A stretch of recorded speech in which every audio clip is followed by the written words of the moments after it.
আপনার কি মানুষ খাবে না? না, এটা মানুষ খাবে না। না না, বরফ এটা আপনি দেখাচ্ছেন না, আপনি দেখাচ্ছেন না, আপনি পানিগুলো দেখেন, পানিতে আমাদের ক্যানগুলো আজকে পাল্টানোর পর পানির অবস্থা দেখেন আপনি, পানির অবস্থা দেখেন। মানুষের বিএসটি একটা নাম্বার লিখছেন, বিএসটি অনুমোদন নাই, কিসের কে দিয়েছে নাম্বার? বিএসটি এর অনুমোদন আসে না, নাম্বার পুরো কিভাবে বিএসটি? বিএসটি অনুমোদন আমাদের নাম্বারটা পাইলেন কোথায়? এগুলো খুব ক্যারেক্ট থাকে। এই উপরে দেন তো, উপরে থেকে ধরে দেখতেছি এগুলা।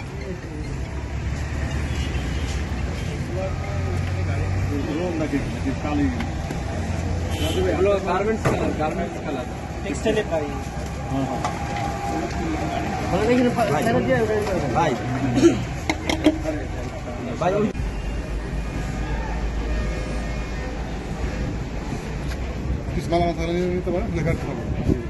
সাভার উপজেলায় তেঁতুলজোড়া ইউনিয়নে আমাদের নাজিমনগর একটি এলাকা রয়েছে। সেই এলাকায় হলো যে আইমান ফুড নামে একটি ফ্যাক্টরি, অবৈধ ফ্যাক্টরি, যেটা হলো যে দীর্ঘদিন যাবৎ শিশু খাদ্য থেকে শুরু করে কিছু নামি দামি ব্র্যান্ডের যেসব আইসক্রিম রয়েছে সেগুলোর মধ্যে নিজেদের প্রোডাক্ট অনুমোদনবিহীন, বিএসটি অনুমোদনবিহীন প্রোডাক্ট ওই ব্র্যান্ডের কার্টুনের ভিতরে ভরে তারা বাজারজাত করে আসছিল এবং গণমাধ্যম কর্মীদের সম্মুখে তারা স্বীকার করেছে এবং তাদের অপরাধ স্বীকার করেছে। তো আমরা মনে করি যে শিশু খাদ্য সহ যে অবৈধ আইসক্রিম ফ্যাক্টরি রয়েছে সেগুলো হলো পরিবেশের জন্য, বিশেষ করে শিশুদের জন্য অত্যন্ত ক্ষতিকর এবং ক্যান্সারের আশঙ্কা থেকে যায়। তো আমরা এই জিনিসগুলো হলো যে আমরা দুপুরের পর থেকে এই ফ্যাক্টরিতে অভিযান চালাচ্ছি। আমার সাথে 3 জন এক্সিকিউটিভ ম্যাজিস্ট্রেট রয়েছে যারা আমার সহকারী কমিশনার ভূমি হিসেবে সাভারের বিভিন্ন সার্কেলে কর্মরত রয়েছে। তো আমরা আইম্যান ফুডের যে হলো যে সার্বিক যে দেখভাল করে মোহাম্মদ হেলাল, ওনাকে ভোক্তা অধিকার আইন 2009-এর 43 ধারা লঙ্ঘন করে 1 বছরের বিনাশ্রম কারাদণ্ড দিয়েছি এবং মোহাম্মদ নাইম সহকারী ম্যানেজার তাকে 6 মাসের কারাদণ্ড দিয়েছে। আমরা আপনাদের মাধ্যমে বলতে চাই, সাভারের মাটিকে ব্যবহার করে কোনো অবৈধ কারখানা, কোনো অবৈধ কাজ আমরা করতে দিব না এবং সেই কারণে সকল শ্রেণী পেশা মানুষ এর সহযোগিতা কামনা করছি। বিশেষ করে আপনারা যারা গণমাধ্যম কর্মী, রাষ্ট্রের দর্পণ, আপনাদের মাধ্যমে মানুষজন ভালো জানে এবং মন্দটাকে মন্দ জানে, আপনারা তুলে ধরবেন। যেখানে সমাজের অসঙ্গতি থাকবে, অন্যায় থাকবে, ব্যভিচার থাকবে এবং এইসব অবৈধ কারখানা থাকবে, তাদেরকে আমরা আইনের আওতায় নিয়ে আসব এবং আইনের যে সর্বোচ্চ সাজা সেটা আমরা প্রয়োগ করতে চাই। অপরাধী যেই হোক না কেন, রাষ্ট্রের ঊর্ধ্বে কেউ নয়, অপরাধীকে তার শাস্তি পেতেই হবে এবং এই শাস্তি দিতে আমরা বদ্ধপরিকর। আপনাদের সহযোগিতা কামনা করছি এবং বাকি যারা অবৈধ ফ্যাক্টরির মালিক রয়েছেন আমি তাদের প্রতি একটি বার্তা দিতে চাই, সাভারের মাটিকে ব্যবহার করে আমি ইতিপূর্বে বলেছি কোনো অবৈধ কাজ, অবৈধ ব্যবসা আমরা পরিচালনা করতে দেব না।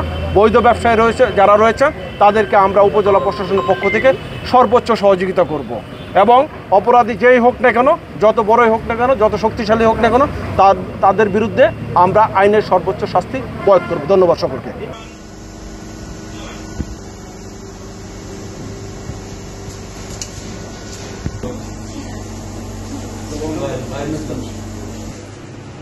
বের করে ব্যবস্থা করেন, বাড়ি নিয়ে আসেন।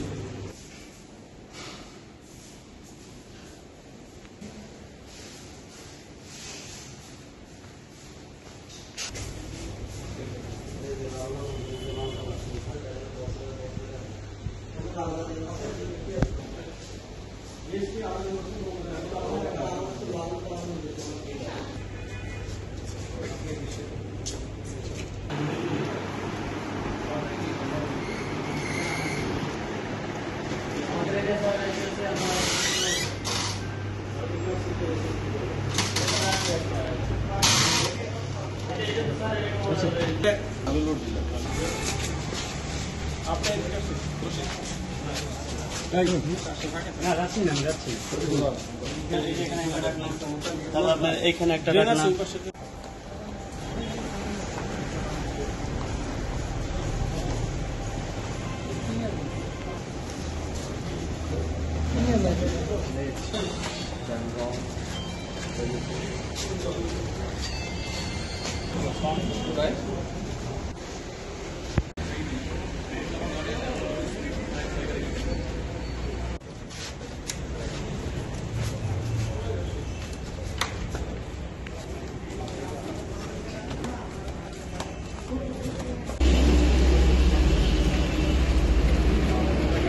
অনুমতি